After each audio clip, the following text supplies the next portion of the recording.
مين ما بيحلمش يقضي رحلة ترفيهية ممتعة في واحدة من أبهى وأجمل المدن السياحية في العالم؟ رحلة لمدريد العاصمة الإسبانية ومدينة الفريق الملكي ريال مدريد.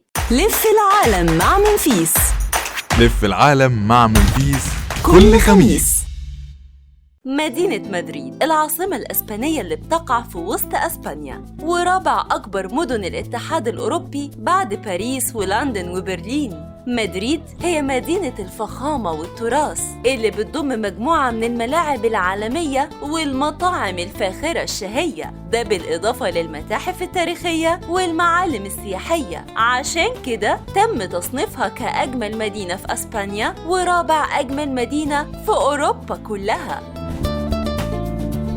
واحنا النهاردة هناخدكم معانا في جولة استثنائية نتعرف فيها على أجمل معالم مدريد السياحية. وانت في مدريد هتزور قصر مدريد الملكي، القصر المذهل بمحتوياته الفخمة الأنيقة، فهو بيحتوي على أكتر من 2500 غرفة كلهم مزينين بلمسات ملكية فريدة. القصر كان محل لإقامة الملوك والحكام الأسبان في القرون اللي فاتت، وهو من أرقى القصور في أوروبا. فعند زيارتك ليه هتستمتع بجولات مدهشة بين الغرف المذهلة، وهتستمتع بمشاهدة الطراز الإيطالي في كل ركن من أركان القصر. عشان كده أصبح معلم رئيسي من معالم مدريد ومكان أساسي لإقامة الاحتفالات الوطنية الإسبانية.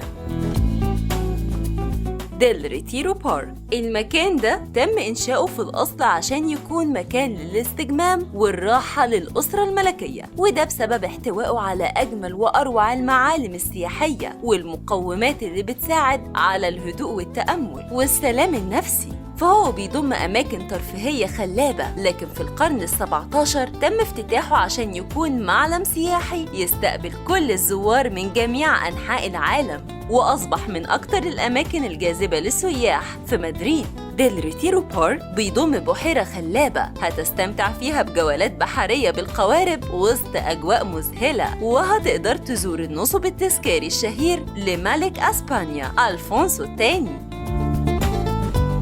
متحف رينا صوفيا، وده مكان مثالي لو كنت من محبي الفنون. فالمتحف بيعتبر متحف فني عريق، قامت ملكة أسبانيا الملكة صوفيا ببنائه عام 1992. المتحف ده في الأساس كان عبارة عن مستشفى، أما في 2005 أصبح واحد من أجمل وأهم المتاحف العالمية اللي بتقام فيها العديد من كبرى المعارض والفعاليات الفنية لكبرى الفنانين في العالم، ومن أشهرهم بيكاسو. شارع جران فيا، الشارع العظيم بأسبانيا، ده بيقع في وسط مدينة مدريد، وبيعتبر شارع جران فيا هو الشارع الرئيسي في مدريد، فبيقال عليه الشارع الذي لا ينام، وده بسبب كثرة الأنشطة الحيوية اللي بيتميز بيها جران فيا. فهو بيضم العديد من المعالم السياحية اللي هتستحق زيارتك، وهتقدر وانت هناك تستمتع بجولات من التسوق الرائعة اللي هتكون من المتاجر المصفوفة على جانبين الشارع، بالإضافة للمطاعم والكافيهات الشهية اللي بتقدم ألذ الوجبات والمشروبات الأسبانية.